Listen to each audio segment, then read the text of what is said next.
il a la capacité de multiplier avec ce qui te reste. Et tu ne connais pas les degrés de la fécondité d'une seule journée. Voilà pourquoi la Bible dit ceci. En qualité de journée, vous ne savez pas ce qu'une journée peut enfanter. En matière de promesses, parfois l'offrande ou encore l'holocauste peut tout chambouler. J'ai parlé du fils unique, pas en vain.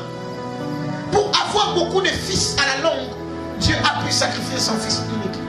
Je ne prêche pas le Jésus qu'on lit dans la Bible. Je prêche le Jésus mort et ressuscité qui a été écrit dans la Bible. Je suis dans Luc le 7e chapitre. Luc 7, une personne de bonne volonté qui lit très bien. Et nous aider à lire Luc 7, 11 à 17. Une personne de bonne volonté peut m'aider à lire Luc 7. Waouh! Il n'y a pas de personnes de bonne volonté. Luc 7. Luc 7. 11 à 17. Jésus au nom de Jésus. Amen. Le jour suivant, Jésus alla dans une ville appelée Naïm. Ses disciples et une grande foule faisaient route avec lui. Lorsqu'il fut près de la porte de la ville, voici un porté en terre un mort, fils unique de sa mère, qui était veuve. Et il y avait avec elle beaucoup de gens de la ville. Le Seigneur, l'ayant vue, fut ému de compassion pour elle et lui dit, ne pleure pas. Il s'approcha et toucha le cercueil. Ceux qui le portaient s'arrêtèrent. Il dit, jeune homme, je te le dis, lève-toi. Amen. Laissons pas acclamer la parole du Seigneur.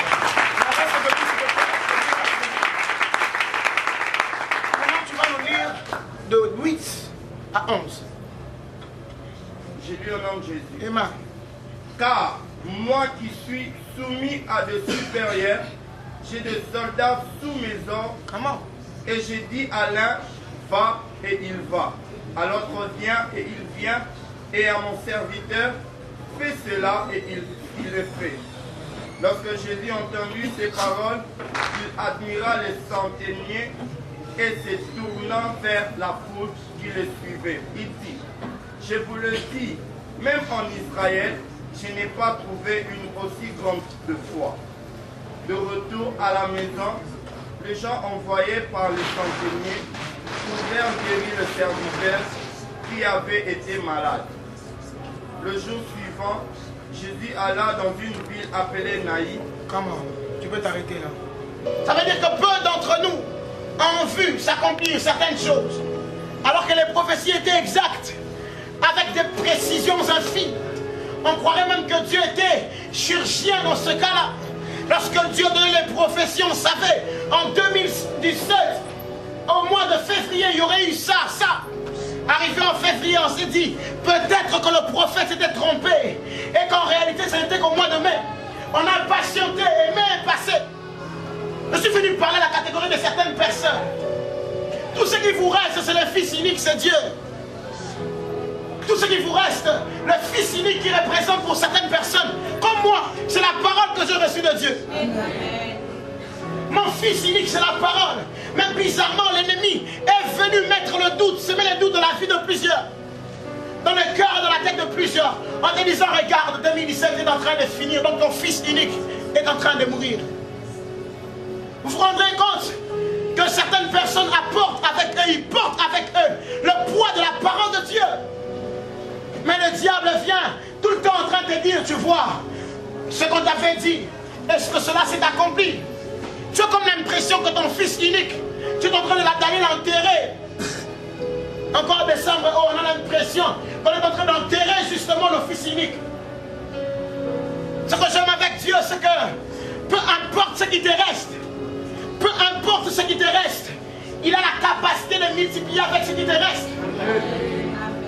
Dieu n'utilise pas beaucoup. Même le peu que tu as, le peu qui te reste, Dieu peut l'utiliser encore. Écoute, ce n'est pas parce que ton fils est mort que sûrement il a déjà été enterré. Je le répète encore. Ce n'est pas parce que 2018 est en train d'arriver à son apogée que sûrement les promesses que Dieu t'avait faites vont sûrement s'enterrer. Vous devez comprendre ma tête. Je le répète, les paroles que tu as reçues venant de Dieu, depuis le début de l'année jusqu'à maintenant, sont les paroles, sont justement le Fils unique que tu as. Loin de la parole de Dieu, tu n'as rien d'autre. Les hommes comme nous, qu'est-ce que j'ai à part la parole de Dieu? Je n'ai rien d'autre que la parole de Dieu. Et l'ennemi est venu justement me faire croire que tu vois, il manque combien de promesses. N'a analysé, c'est comme l'impression que justement, rien ne s'est accompli. Même bizarrement, Christ m'a ramené dans le Nouveau Testament en lisant. Je me suis rendu compte qu'il avait déjà crié sur la croix de Golgotha. Tout est accompli. Amen. Ce n'est pas parce que je ne vois pas ces choses en 2017 ou que je n'ai pas encore vu cela que ce mois 2017 est passé. Il reste encore 8 jours. Dis avec moi, il reste encore 8 jours. Tu n'as pas entendu. Dis avec moi, il reste encore 8 jours. Bon, 7. Ce que j'aime avec Dieu, dans les peu de jours qui te restent à vivre sur terre, il peut encore multiplier et accomplir tout ce qu'il a eu à te promettre. Dis à ton voisin, Dieu peut encore t'étonner. Vous savez, Dieu n'est pas renaissance. Dieu n'est même pas né sans paix. Ça veut dire que Dieu était vital. Mais bizarrement, Dieu n'est pas vital. Les jumbo les soirs, ce n'est pas vital, c'est Dieu. Écoutez, lorsque l'ennemi est en train de te mener au score, il te donne l'impression que tu ne peux rien faire, c'est fini. À ce moment à 2-0, mais tu as l'impression qu'il est en train de te vider. Tu as l'impression que le match est en train de se vider, de se terminer. Je suis venu annoncer à quelqu'un. Tu vois les matchs là que tu as vus là. En réalité, elle est en rediffusée. Au moins, la souka match au Gagnaka. Dis ton voisin, la souka match au Gagnaka. Et non, dis à l'autre voisin.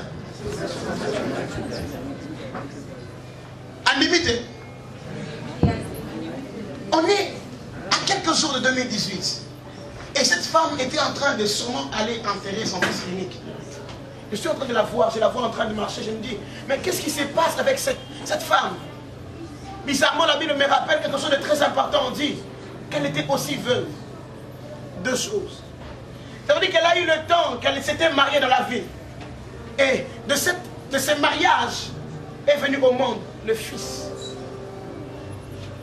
De ta relation avec Dieu est venue au monde la promesse.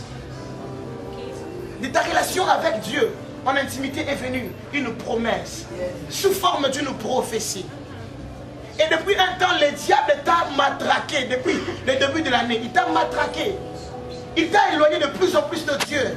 Tu as comme l'impression que tu n'as plus de mari, tu n'as plus d'époux. Qui se sentent comme ça parfois? Tu sens que tu as craint Dieu pendant même 5 jours. Mais après un temps, le diable a eu qu'à pain. Il nous remonte les gars, on dirait que ça a sauté la vie. Qui se sentent parfois comme ça? Que Dieu bénisse ceux qui sont sincères. Parfois ça arrive, tu as l'impression que Dieu est avec toi, tu marches avec lui. Chaque jour tu as l'impression de le sentir à tes côtés. Mais bizarrement le diable vient te frappe avec un petit truc simplement. Tu as comme l'impression que Dieu est parti très loin de toi. N'est-ce pas? Tu as l'impression que Dieu n'est plus. Et tout ce qui te reste c'est la parole. Dieu avait quand même dit. Dieu avait quand même dit. Et c'est dans ce genre de situation que cette femme s'est retrouvée. Elle s'est posé la question, mais que vais-je faire? Tout ce que j'ai, ce sont les promesses que j'avais eues de cette relation. Mais si j'ai déjà perdu le mari et l'enfant, le diable vient pour voler les promesses que tu as eu à voir. Il a déjà tué ton intimité. Il veut maintenant voler les promesses qui te restent. Ce soir, ne lui laisse pas voler les promesses. Dis à ton voisin, ne lui laisse pas voler les promesses. Tu n'as pas encore vu beaucoup de choses. Tu n'as pas encore vu beaucoup de choses. Ce n'est pas parce que tu n'as pas vu ces choses que sûrement Dieu est mort. Le bien avec ton époux, c'est que ton époux ne meurt jamais. Les péchés te séparent, t'éloignent de lui, mais tu n'es pas veuve. Je vais le dire à quelqu'un. Les péchés t'ont éloigné de Dieu, mais les péchés ne t'ont pas tué. Les péchés t'ont éloigné de Dieu, mais les péchés ne t'ont pas tué. Et tu portes encore avec toi les promesses de Dieu. Ça veut dire que tu ne mourras pas. Si 2017 on t'avait dit que tu allais mourir en fin décembre, je suis venu t'annoncer, tu ne mourras pas. C'est impossible. Amen. Que les péchés que tu as eu à commettre hier ne puissent pas t'intimider. Tu as simplement l'impression que tu n'as personne. Tu as encore quelqu'un. Et ce soir, je te présente le Jésus-Christ qui vient en face de cette femme. Partout où tu te sentais faible, partout où tu sentais que Dieu n'était plus, je suis venu te dire que Dieu est là. Dieu est encore là. Durant les 7 jours qui te restent, Dieu est encore là. Il m'a envoyé t'annoncer qu'il est venu ressusciter les promesses. Car sa parole ne meurt jamais. La parole de Dieu dans ta vie ne mourra jamais. Alors j'aimerais qu'on fasse quelque chose de très simple. C'est qu'on va prendre nos fils uniques et les présenter à Jésus ce soir. Prends les promesses que Dieu a eu à te faire en 2017 et présente-les lui. Dis-lui, je n'ai personne d'autre pour ressusciter cet enfant. Je n'ai personne d'autre pour accomplir ces choses. D'ailleurs même j'étais assis dans mon coin, c'est toi qui m'avais appelé. Et tu m'as donné ces promesses, je ne t'avais pas demandé. Alors voici cet enfant. Je te l'apporte. Je te l'apporte. Cet enfant peut aussi être les promesses, plutôt les projets que tu avais eus. Tu avais des projets, tu disais, en 2017 je veux faire ça, je veux faire ça, je veux faire ça. Et tu n'as pas pu faire toutes ces choses. Est-ce que 7 jours ne suffisent pas? La Bible déclare ceci, que j'aimerais les paraphraser pas avec un bon français plus que celle qui a été écrite, mais avec une phrase qui tournait dans ma tête tout le jour. Je me disais, c'est que tu ne connais pas les chromosomes qu'il y a dans une seule journée. Tu ne connais pas le nombre de chromosomes qu'il y a dans une seule journée. Et tu ne connais pas les degrés de la fécondité d'une seule journée. Voilà pourquoi la Bible dit ceci. Qu'en qualité de journée, vous ne savez pas ce qu'une journée peut enfanter. Ça veut dire qu'une seule journée a la capacité d'avoir les promesses les matins. À midi, elles s'accomplissent. Et à 18h, le fait que tu avais la promesse depuis le matin à 18h, on a beau ta Bible. Ça, c'est Dieu qui peut le faire. Il n'a pas encore fini d'accomplir ces promesses. Alors j'aimerais que tu prennes ces promesses et que tu les présentes à Dieu. On m'a apporté un panier. Vous savez, dans le peu d'âge que j'ai, je m'étais rendu compte, comme je le disais aux autres, que de plus en plus on a très honte de parler des choses d'argent entre les jeunes ou à certaines églises.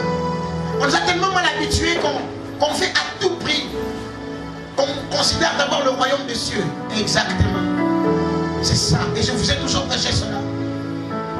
Mais en matière de promesses, parfois l'offrande ou encore l'holocauste peut tout chambouler.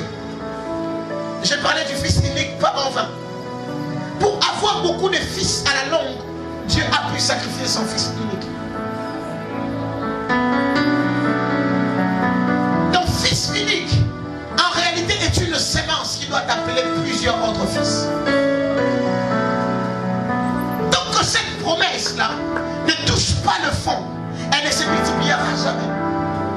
Mais bizarrement avec Christ, lorsqu'il rencontre cette femme, il rencontre cette femme avec l'intention de corriger l'erreur que Salomon avait eu à faire sur terre.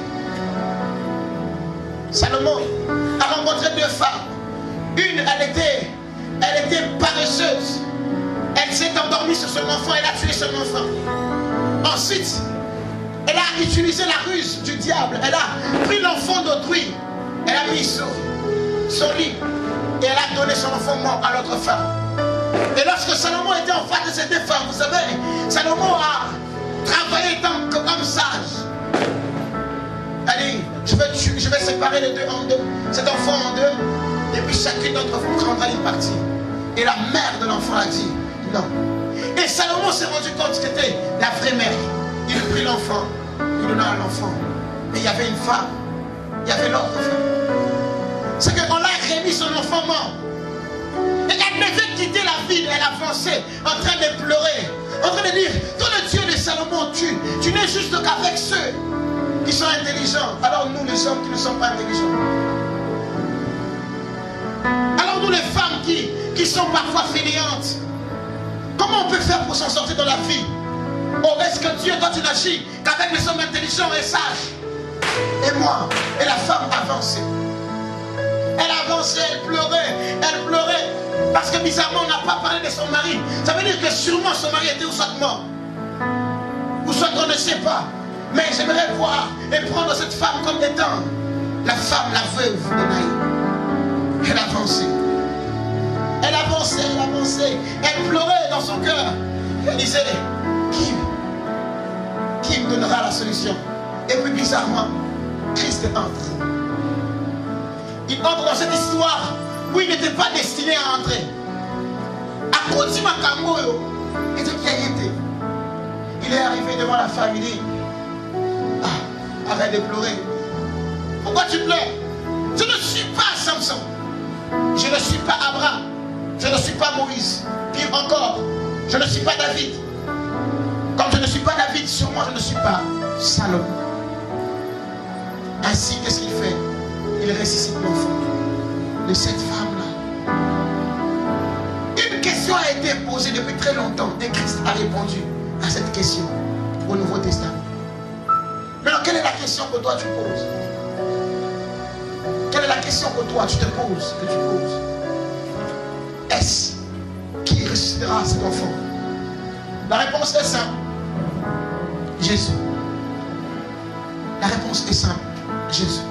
Je ne prêche pas le Jésus qu'on lit dans la Bible. Je prêche le Jésus mort et ressuscité qui a été écrit dans la Bible. C'est différent. Je ne prêche pas le Jésus que tous ces hommes sont en train de prêcher pour gagner l'argent après. Je ne cours pas derrière un Jésus que tout le monde continue à réciter comme si c'était une récitation. Non, je prêche le Jésus mort et ressuscité. Ce que j'aime avec Dieu, c'est que peu importe ce qui te reste, il a la capacité de multiplier avec ce qui te reste. Et tu ne connais pas les degrés de la fécondité d'une seule journée. Voilà pourquoi la Bible dit ceci. Qu'en qualité de journée, vous ne savez pas ce qu'une journée peut enfanter. En matière de promesses, parfois l'offrande ou encore l'holocauste peut tout chambouler. J'ai parlé du fils unique, pas en vain. Pour avoir beaucoup de fils à la longue, Dieu a pu sacrifier son fils unique. Je ne prêche pas le Jésus qu'on lit dans la Bible. Je prêche le Jésus mort et ressuscité qui a été